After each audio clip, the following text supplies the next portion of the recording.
Ladies, listen, what you need to do right now is go get your husband, go get your boyfriend, go get your teenagers and set them in front of the television. And then you need to leave the room because this program is for men only.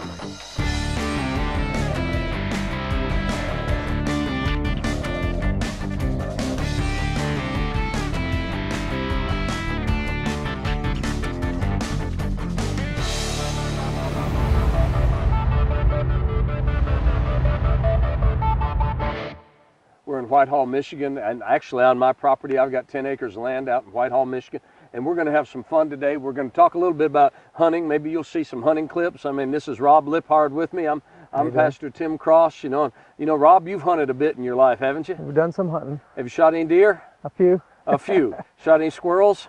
Yeah. Rabbits? Squirrels, rabbits, everything. But I haven't shot a turkey. Okay, neither have I. They weren't legal when I was young.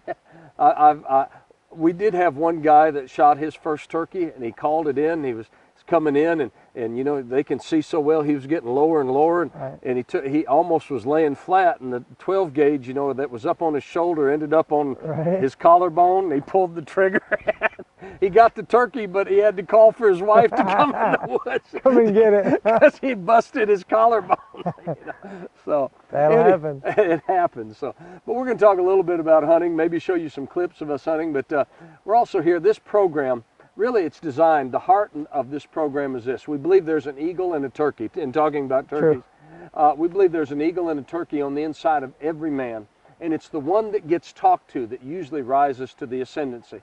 So really what we want to do is talk to the eagle. We want to challenge men. We believe that there's greatness on the inside of you, man, if you're watching. Now, ladies, just at the beginning of this program, we said you had to turn the dial. You weren't supposed to be watching. This program is for men only. So listen, we're here to talk to men and say to you men, call for that eagle.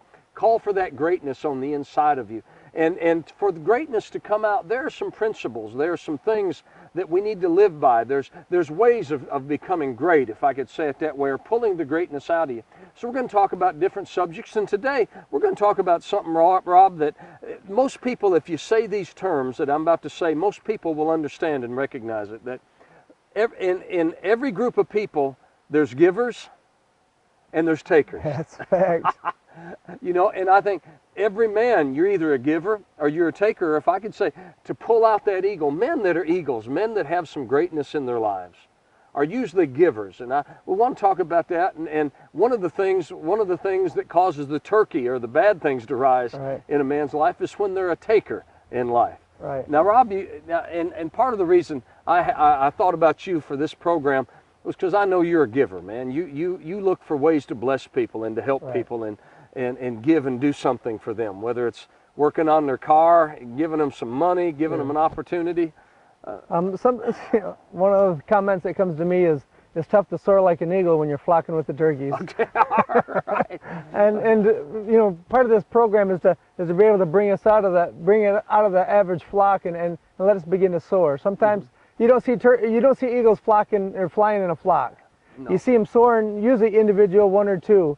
And sometimes that's what we need to realize is sometimes we got to come out from where we're at and maybe look for an opportunity to be able to give into someone's life and be a helper. Mm-hmm. You know, you say that, and I'm a Bible man. I'm a preacher, and I read and study my Bible. But I'll never forget the first time I read the Bible. You know, a man could read the Bible, but you know, if I could say it this way, one of the first times the Bible spoke to me, because I'd read Proverbs, and Proverbs has a lot about wisdom, and I remember in the verse said this. He that runs with wise men will be wise, but a companion of fools will be destroyed. So be it. Yeah. Well, I read that. You know, you can read that, but when I remember reading that, and if I could say the light went on and I saw it talk to me, if I could say it that way. So what were you? Well, yeah. Well, I saw it more this way. I just saw this simple principle: who you run with, who you spend the majority of your time with, is what you're going to become like. Right. So, like you were saying, if you run with turkeys, if I could say it that way, if you run with partiers and drinkers and people hopping in and out of bed with folks and you know, people that are you know, they go to work but they only work 3 hours out of 8 a day and you know, if you run with those type of people. And if you're not like that person, you'll find yourself like that person. You'll end up becoming like it'll pull you into their realm. It really will. Yeah, and so if I can say it this way, a revelation to me was I become like who I run around with. Right. You know, you said a long time ago, if you don't like where you're at, take a look at what you're doing. You might need to change it. Mm-hmm. Or maybe if you don't like who you are, look at who you're hanging around. If you want to know who you are, look who you're hanging around. I pastored a church up in Ludington. I pastored 2 churches for a while, and I had a young man there from Ecuador. His family was originally from Ecuador, and I was talking about this principle. Sure. And he said they had a saying in Ecuador that was just about like that. And the saying, he said, it doesn't necessarily translate perfectly into English, but he says basically the saying was, if you want to see what you're like, what you're really like, look who you're hanging around. Yeah, it's a reality. We might think we're better than we are. If you just take a look, you know, ask your friend's opinion of you, and or other people that might know you. If you're in school, ask your teachers what they think about you, and they're going to tell you the truth. Yeah, it's usually results of who you're hanging out with. Yeah. Well, what does that mean if we hang out together? I don't know. We should probably ask other people, because we like ourselves way too much. All right, listen, we're going to come back and we're going to amplify that whole thing about takers and givers in a few moments. You might see some clips of us out shooting some squirrels or something out here in the woods. Man, this is a man's program. We're going to be in some man setting, but we'll be back in a few moments, and we'll maybe give you a test and find out whether you're a taker or you're a giver. Turkey or an eagle.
All right, welcome back once again. We're here in Whitehall, Michigan on my personal property. I got 10 acres of land out near Whitehall, and I'm here with Rob Liphard. I'm Pastor Tim Cross. Glad you joined us. Now, we started off, you know, Rob, I introduced this a little bit in our first segment. Sure. And we're talking about eagles and turkeys, and that there's eagles. I believe there's an eagle on the inside of every man watching.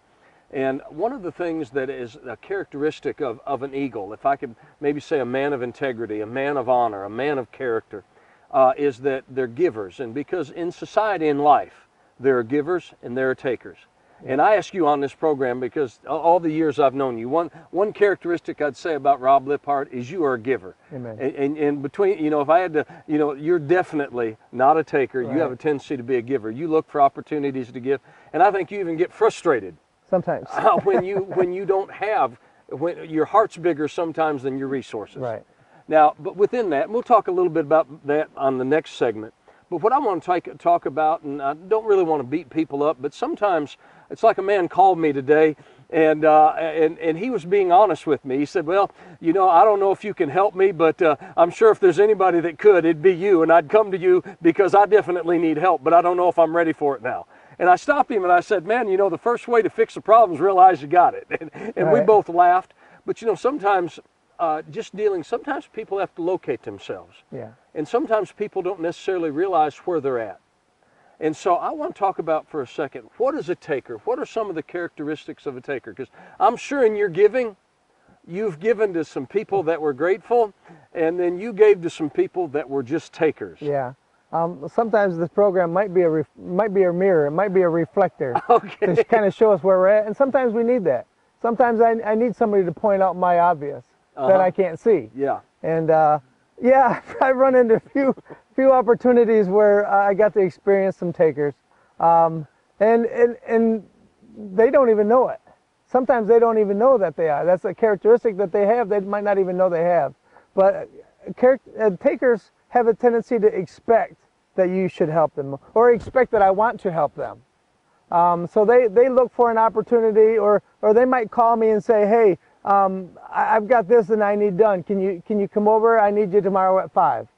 Versus they're setting an appointment versus asking if I would be available. Mm-hmm. It's just some of the characteristics of a taker.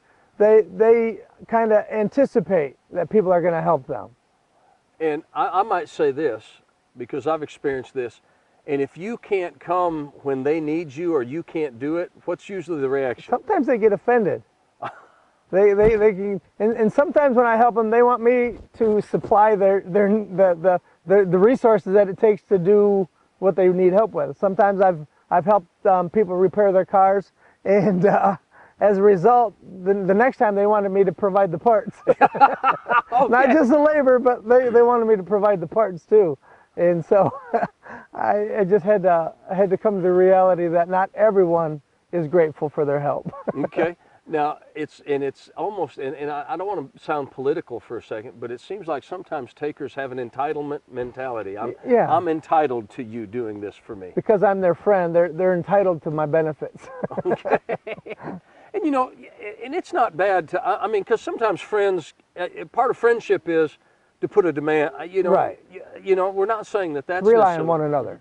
But, and I realize this might be moving on to the other side for a second, but you know, people that, if I could say, have some character, you know, there's reciprocation. Yeah. You know, there's, I hate to use the term, you scratch my back, I'll scratch yours, but there's usually some sort of reciprocation involved with people that aren't just takers. Right. People that are takers have a tendency to be, they're thankful, but they're not necessarily grateful.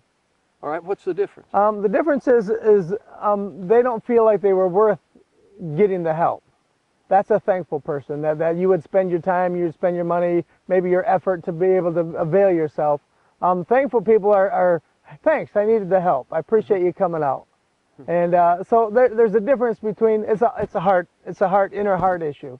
And some people might not know. They might be thankful, but they don't know how to express it even. Mm-hmm. So I'm not saying that everybody that takes, they're purposefully taking.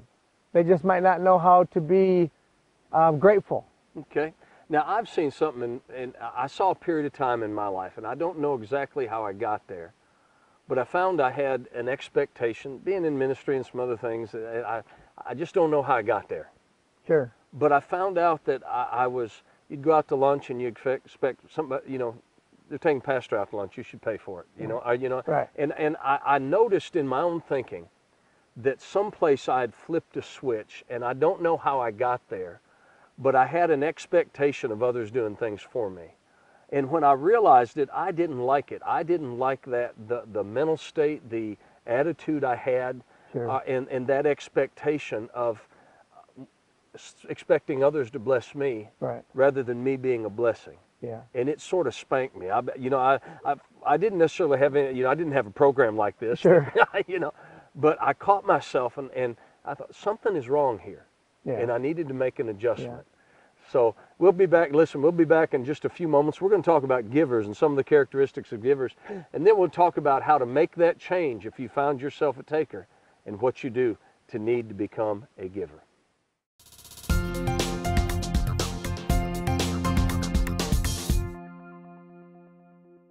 Hi, my name's Tony Rory with the Men of Honor program, and I'm coming to you today out of a public middle school classroom where we mentor and train young men to be world changers for Christ. You know, the General William Booth, the founder of the Salvation Army, was asked to send out a message to all of his workers worldwide. After looking at the cost of that, they had to reduce the message to one word. What word did General William Booth pick? He picked the word others. You know, as men of honor, we've got to look to the needs of others before we look to ourselves. A man of honor is someone who is always putting other people before himself. It's a measure of greatness. It's what Jesus did when he came to give his life as a ransom and a sacrifice for many. I want to challenge you to be a man of honor today and put others first.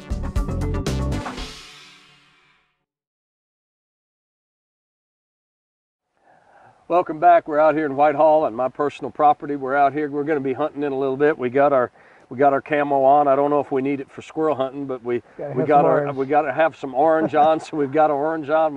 We don't want to get in trouble with the DNR if they come out here. But I'm Pastor Tim Cross. This is Rob Liphard in our program for men only, and we were talking about there's in life. Everybody in some form or fashion is usually a taker or giver. I guess there's maybe some neutral people that don't go either way, but everybody in life is either a taker or they're a giver. There's either those we talked about last segment that almost have an entitlement mentality. I'm owed this, I deserve this, and I deserve what you've got and you should do it for me. You know, they tend to be takers in life, and I think that a lot of times people get frustrated with folks like that. Yeah, they can. And maybe I might say this, a lot of times takers end up having a problem keeping friends. I can see that. Unless they use their friends up. Yeah, they use a lot of their friends up because their friends get tired of dealing with them. But there's also givers out there. Now, Rob, I ask you on this program because if one thing's characteristics, you got a lot of good characteristics, but one that is a high characteristic in your life. One. You got one. Is you're a giver. You're a blesser. You're somebody that looks and looks for opportunities. So let's just talk for a second. We talked about some of the characteristics of takers. What's a characteristic of a giver? Well, a giver usually looks for an opportunity to be able to be an encouragement or a blessing into someone else's life. They have a tendency to see a need and be willing to step out and help fix it. Okay. That's one of the characteristics that I've seen. All right. Now, so when maybe if I could say it this way, when they hear something, maybe some of their first responses are yes, or let's do, or how can we help? Jumps on the inside of them. I can help out with that. I might not be a great painter, but I could come stir the paint, or I could come lay plastic down or something. But there's something jumps on the inside of them that I want to help. Now, to be a giver doesn't necessarily mean that you've got to have great resources such as money. No. So that's a fact. Okay. Well, I did want to say, well, all right. But you know, sometimes it's just, I mean, I have seen what people might call poor folks that might not have had a lot of resources. Right. But yet they can be some of the greatest givers. Yeah. You know, it could, it could be that they could come help you build something, or they might cook something, or they, you know, I've seen some people that didn't have much, they'd give the clothes off their back. They would do whatever to help somebody One of the else. biggest commodities right now is time. Time's really costly, and you know it's important if you can give your time. It really says a lot to someone. Yeah. Now I know of one individual didn't have a lot of money, but when he saw you needed something, he would he'd have his eyes open. Yeah. If something that you needed was out there. Out looking for it. Yeah. And maybe that's part of that difference between givers and takers. Takers have a tendency maybe to focus on themselves, what I need. Right. While givers have a tendency to focus on what somebody else needs. Yeah, givers have a tendency to keep you in mind. Ooh, I like that. Yeah. Now expound on that. Well, that is good. You know, when someone says that they're looking for something, every time I go somewhere, I look for the things that I might need, but I also look for the things that other people might need also. So in some form or fashion, givers take note of what somebody else needs. Yeah. They keep other people in mind. In their giving, in their courtesies, in their travel. You know, somebody might need a ride. Well, I'm going that way. You know, let me swing by and grab you. Versus the takers like, oh, that's 3 blocks out of my way. Sorry. All right. So in one sense, all right, you said something else there. I like this. And givers don't mind being inconvenienced. Nope. They're willing to be inconvenienced. While if we say the other side, takers don't want to be inconvenienced. Don't bug me. Don't bug. I'd like to, but. Ooh.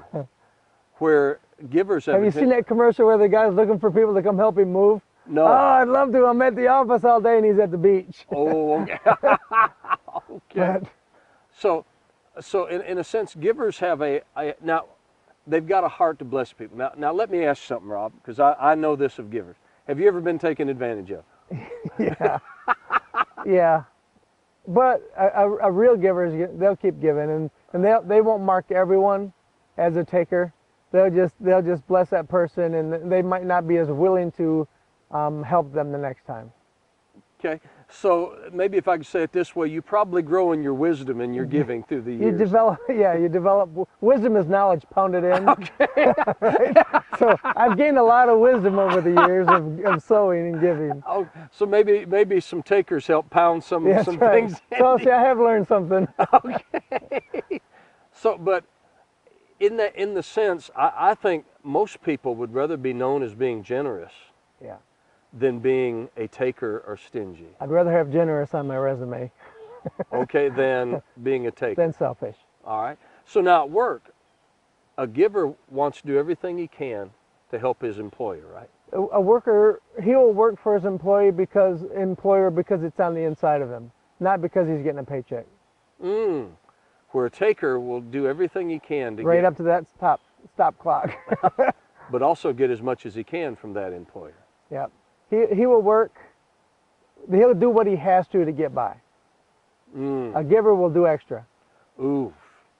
Now we're going to come back. Now, in the next segment, we're going to talk about maybe if you got located and didn't like where you got located, what you can do to change it and be that man of honor, that man of integrity, that eagle that God designed you to be. We'll be back in a moment.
Back here in Whitehall, Michigan, on my property, 10 acres of land here.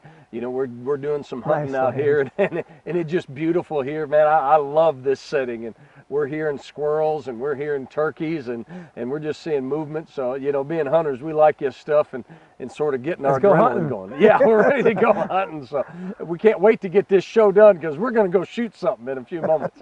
But listen, we've been calling for that eagle on the inside of men, and one of the keys to being an eagle, to being that man of honor, that man of character, that man of integrity, that type of man that other people want to be like, is you want to be a giver and not a taker. And we've talked about some of the characteristics of takers and some of givers. Sure. Rob, I want to talk maybe somebody out there and they're going, man, I just sort of feel spanked. You pointed me out. Yeah, you know, we talked about maybe this has been a little bit of a mirror. Maybe you've seen yourself. And I spoke a couple segments ago. I found out that somewhere an adjustment had happened on the inside of me, that my expectation had been for others to do for me rather than me bless others. And I caught myself and I thought, I didn't like that. And I want to talk about how a person moves from that expectation of always somebody doing something for me to being a giver. Now I want to start off by saying, you know what I determined to do? I'm a to-do list person. And you know, I have to write things. Yeah, I've got to check things off and mark things off. And that's just me, the way it gets into my system. And what I began to do was every day I determined to give something away. Where was I?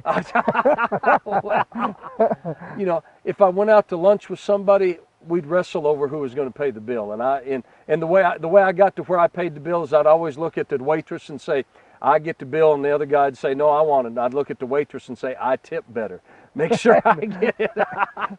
But, you know, or if I would go and if I was with somebody, I'd buy them a Coke. I mean, I wasn't talking about, you know, or if it was, you know, now I've got pens. I mean, I've got certain zebra pens that I love, and I would keep my pens. I had to. Hoarder. Yeah, I was a hoarder when it came to my pen.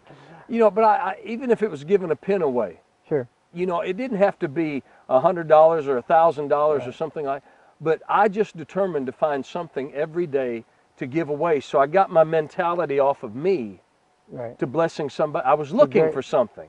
Great way to adjust. Now, what would you say? What are some things that might help somebody? Well, some of the characteristics that you want to probably change is look for opportunities.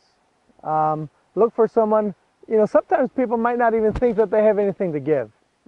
Sometimes takers have a tendency to take because they don't have a value on the inside that they think that they have anything worth giving. And that really is a fallacy. Everybody has something that they can give. Even if it's go to your neighbors and say hi and greet them every day. But you're doing something to get out of yourself. You know, I had an individual that, you know, and you help people out, and I've got a few dollars, so I've helped some folks out. And I liked the guy that needed some money that I gave him, and he said, "Man, I see you need some help over here, some wood that needs to be stacked and things like that. Can I do that?" And you know, that to me, you know, I know the individual had no money, otherwise he wouldn't have came. But I appreciated that he at least looked for an opportunity to bless back, to give back. Sure. You know, and sometimes you might not be able to bless back. You know, that whole thing, I think they call it today, paying it forward. Yeah, it was a great movie. I don't know if you've ever seen it. Watch the movie Pay It Forward, because it really teaches people to, if somebody's been a blessing to them, that they can turn around and be a blessing to someone else. Not necessarily the person that you did it with, but to look for an opportunity to bless someone else. And you can see some selfish people on there really change some of their habits. You know, I've done this at times. I've gone through the drive-through at McDonald's, and I remember one day I saw someone behind me, and I just went up and I said, "I want the bill for the person behind me." Yeah.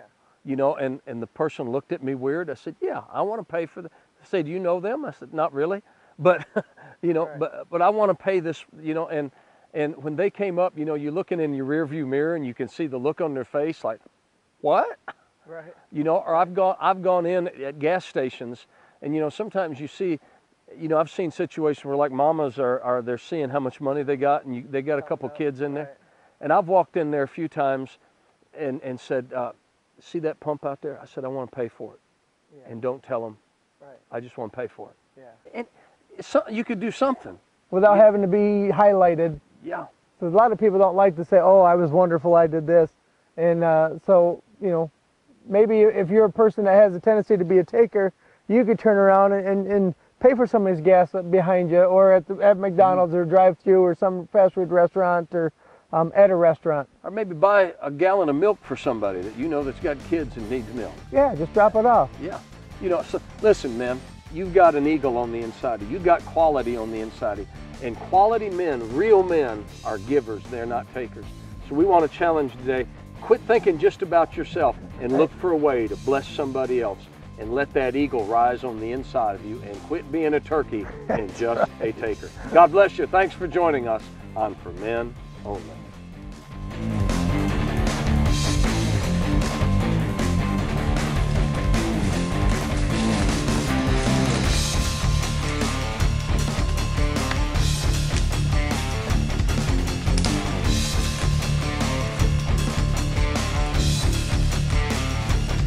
I want more FUD, less element.